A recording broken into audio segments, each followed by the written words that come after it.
नमस्कार, मेरा नाम पिंटू सिंह यादव है और आप देखना शुरू कर चुके हैं मेरा official YouTube channel Pintu Singh Yadav. दोस्तों, मालती चौहान ने खुद को इस दुनिया से अलविदा कह दिया है।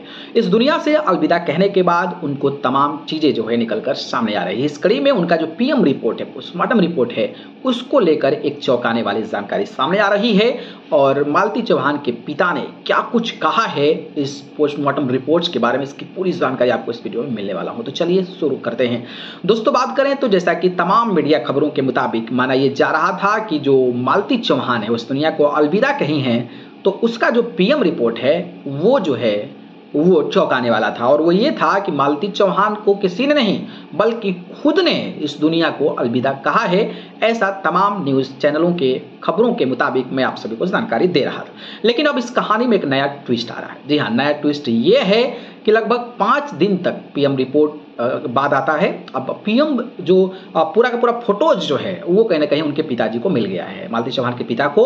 और मालती चौहान के पिता ने इस पीएम रिपोर्ट के बारे में जानकारी दिया है और उन्होंने रेगुलेशन लगाया है, उन्होंने आपको आरोप लगाया है विष्णु चौहान पर। क्या कुछ कहा है दोस्तों, बात करें तो उनके पिता का आरोप ये है कि भैया मालती चौहान ने जिस कमरे में इस दुनिया को अलविदा कहा था, जिस फंदे से वो मिली थी लटकी हुई, वो फंदा किसी और कमरे में था और जो मालती चौहान का बॉडी है वो बरामदे में रखा गया था। सवाल यह है कि जब भी कोई इस दुनिया को इस तरीके की हैंगिंग स्थिति में जब छोड़कर जाता है तो उसका फोटो लिया जाता है या फिर मौके पर पुलिस को बुलाया जाता है। लेकिन ऐसा जो है परिवार वालों ने नहीं किया। परिवार वालों ने नहीं किया। परिवार वालों को पुलिस बुलाना चाहिए, क्योंकि काफ़ी सेंसिटिव मामला होता है इस तरीके की चीज़ें आना कि कमरे में फंदे से लटक जाना।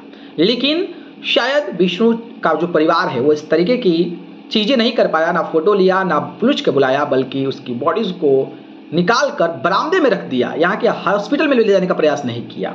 तो ये एक सस्पेंस है, ये गहरा सवाल है कि भैया जब इस तरीके का मामला है, आपको पता है सोशल मीडिया पर हो, तो आपको पुलिस बुलाना चाहिए। पुलिस नहीं बुलाते हो तो आपको जो है फोटोज़ वीडियोज़ वगैरह थोड़ा बहुत ले लेना चाहिए, क्योंकि वो एविडेंस के तौर पर काम आ रहा है। और बड़ा सवाल ये है कि जब आपने मालती को उतारा, मान लो उतारा, ठीक है, अच्छी बात है भाई कि बच जाए, क्या पता बच जाए, तो आपने हॉस्पिटल के लिए क्यों नहीं ट्राई किया?